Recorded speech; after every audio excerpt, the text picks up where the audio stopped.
And I asked Walter, well, what was your intention? And he said, my intention was to win an award, yes, but mostly to show that I am taking good care of myself mentally and physically. Now, what I like about Walter's dream was his dream wasn't like, oh, I got a new knee, and I got to heal it, right? I'm going to walk. No. He went from, I've got a new knee to, hey, I'm going to be in the Senior Olympics and I'm going to win the gold. You know, the dream just came through him. And when I asked what was the limiting belief that he needed to let go of, he said he had to let go of the limiting belief of asking himself, am I good enough? Am I worthy enough for this dream? And his intention, his affirmation was that God is my good. God is my supply, my support, my abundance, and I ought to have as much good as I can stand. What do you think? Can you take that on? Absolutely. So he is qualified to swim in 7 events at the 2011 National Senior Games, and he's in the age category of the 75 to 79-year-olds, and he can only, even though he qualified for 7, he can only swim in 6, so he's not here today because guess what? He's in Texas in the National Senior Games, probably swimming as we speak. Go, Walter, we're cheering you on. Our other story is Gail Crumpton. Gail is one of our chaplains. Gail is also an electrical engineer, and she shared a very honest story with me, and I'm feel very blessed that she's opening this story to the community. And that is that she was very unhappy in her job. She didn't like her manager. It was one of those situations where you just don't want to go to work. And she said, you know, because she's one of the chaplains, she said, I would get to work and I would take my chaplain hat off, and then I would put on my armor and I would go to work. And she realized that when she was at work that she really checked out, and she just did what she had to do to get through and to get for the paycheck and for the for the insurance and whatever else the benefits may be. And then she took spiritual economics from our dynamic duo of Rev Rich Carlini and Barbara Thorpe. And in studying spiritual economics and in studying Eric Butterworth, she said that Eric Butterworth posed the question, what are you getting out of your work? And if you respond in terms of salary, fringe benefits, and perks, then you're underpaid. And what she realized was that because she wasn't bringing herself fully to her job, because she didn't like it, that she was being cut off from the creative flow of the universe. She said, I recognized that nothing good would come of this behavior or thought process. My life would be continually lacking in prosperity, both spiritually and materially. So in our dream we have our vision and our intention, and at the beginning of the year her intention was simply to work outside the company. That was her intention. But as she was gathering her resources, the resources that she gathered were inner resources. She knew that she had to change what was within in order for the without to match. And so she said she began each day with gratefulness. And she started making a list as soon as she got up of 10 things that she was grateful for. And the first thing was, hello, I'm awake, I'm alive, it's another day. And then it would be the family and friends. And she said an interesting thing began to happen. And that is that encounters that she had with coworkers, encounters that she had with managers were no longer simply encounters, but they took on divine appointments. They took on another level of experiencing. She said they were spirit-inspired, spirit-filled, and spirit-led. She said, I started to show up for work fully and completely, knowing that God is calling, because this work that I do is what God has intended me to do.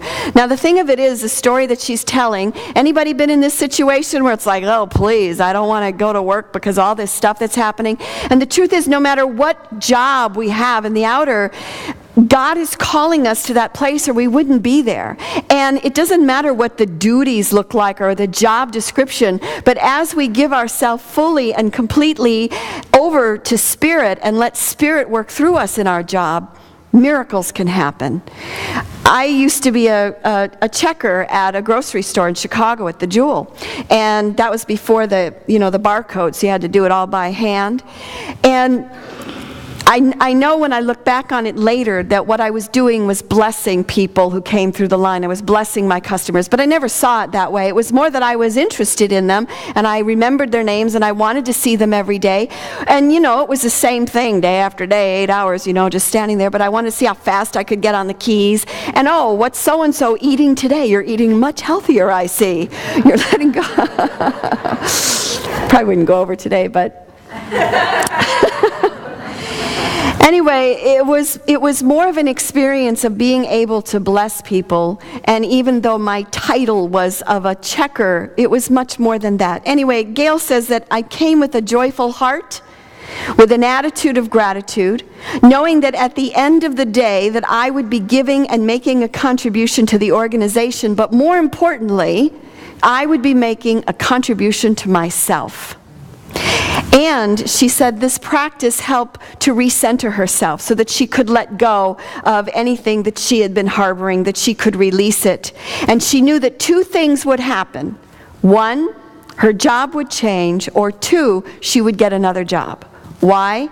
Because her consciousness had changed.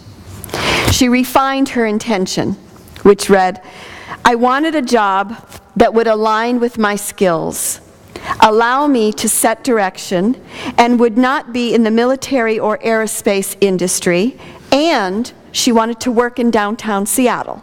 So she started to get very specific. In April of 2011, a headhunter called her. Now, she hadn't talked to this guy in over 2 years. And he called her up and he goes, hey, I have the perfect job for you. Because she'd been on other job interviews and nothing was happening. And she's like, yeah, right, sure. Well, guess what? It turned out to be the perfect job. And she says she has the perfect job, and she's working on the edge of downtown Seattle. She's not here because I think she's working today. So I love her story because she talked about what her intention and her vision was, but in her gathering of resources, it wasn't simply looking for other jobs, which of course she did through headhunters and things, but it was about going inside of herself and beginning to change what was going on inside of her through setting up an attitude of gratitude by making a gratitude list every morning. And she knew for sure that everything would begin to change. And it did change, and appointments that were boring now became divine appointments. At our first service this morning, we had Kirk Mason, and many of you may know him. He's one of our YOUers who aged out a couple weeks ago, and he's been accepted into the Naval Academy. And his dad called me yesterday and said, would the congregation be willing to bless him? And I said, absolutely. So unfortunately, we don't get to do it at the 11 with him here because he was here earlier today. And I want to share with you an invitation that he received. In honor of your academic achievement and leadership ability, the Congressional Youth Leadership Council cordially invites you to participate in the Global Young Leaders Conference. And the reason he's not here is the Global Young Leaders Conference is in Beijing, China. And he is flying out today at 3 o'clock. So he stood in front of us and he shared his dream with us about wanting to make a difference in the world, about wanting to give and to serve Spirit. And to hear an 18-year-old or 18-year-old say that is so inspiring.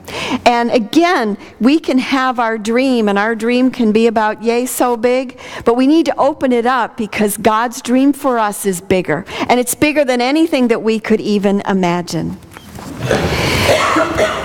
So the other part of this is when you have done all that you can do around your dream, when you've sent out the emails and the mailings and you've looked at the headhunters and gone through all the stuff that you go through, surrender. Know that you have done everything that you can do, and then let it go. Aaron surrendered to the community, in a sense, when we gave the gifts for the swag bag and ended up with 50 people.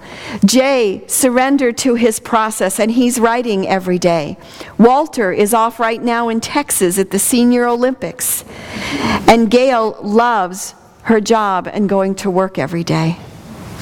So as we progress through the summer, I would like for us to share our stories with each other. And it begins with, if you would, again, email me and let me know what your stories are. Because when we hear each other's story, when I hear about Walter and I hear about Gail and Aaron and Jay and Kirk, it lets me know that spiritual principle and spiritual practice isn't just talk. You know, it's just not something that we read about and hear about. It's real, and we see it manifesting in one another's lives. And I don't know about you, but it inspires me to see how we take these principles and work with them. So continue your dreaming, continue your manifestations, and let's share them with everybody. Bless you.